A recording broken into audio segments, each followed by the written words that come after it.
Israel is rushing to secure its northeastern border after the latest onslaught from Syrian dictator Bashar al-Assad drove 120,000 people to flee their homes.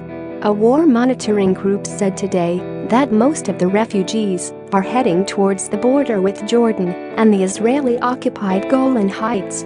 A senior Israeli minister said refugees gathering at the Golan frontier must be prevented from crossing into Israel. Jordan, already hosting some 650,000 Syrian refugees, also says its border will remain closed to more refugees. Syrian government forces backed by Russian air power have turned their focus to the rebel-held southwest since defeating the last remaining insurgent pockets near the cities of Damascus and Homs. There are advances in areas east and northeast of Deraa city, and bombardment of the heavily populated rebel-held town of Nawa to its northwest have triggered a mass flight of civilians. Share this article. Share Observatory Director Rami Abdelrahman said some people had also crossed into government-held areas, while others had gone to a corner of the southwest held by an ISIS-affiliated group. "I think we must prevent the entry of refugees from Syria to Israel. In the past we have prevented such cases," Israeli Energy Minister Yuval Steinitz, a senior minister, told Tel Aviv Radio 102 FM in an interview. Jordan says the international community must find ways to support Syrians inside Syria. Jordan has reached its capacity in receiving refugees, Foreign Minister Ayman Safadi told the Pan-Arab broadcaster Al Jazeera late on Thursday, affirming the government position. The Syrian war has already displaced 6 million people inside Syria and driven 5.5 million abroad as refugees.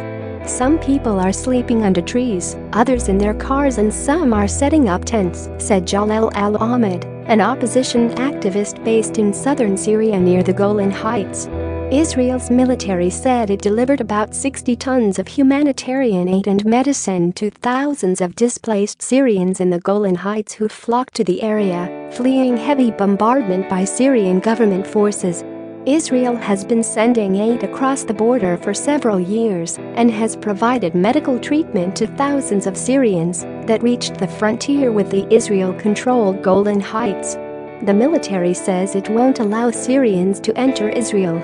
A video released by Israel's military shows soldiers loading aid into trucks on the Israeli-controlled side, and the cargo being then carried into vehicles by unidentified people on the Syrian side of the border. "We left under bombardment, barrel bombs, airstrikes by Russian and Syrian warplanes," said Abu Khaled al-Hariri, 36, who fled from El-Harak town to the Golan frontier with his wife and 5 children. "We are waiting for God to help us, for tents, blankets, mattresses, aid for our children to eat and drink."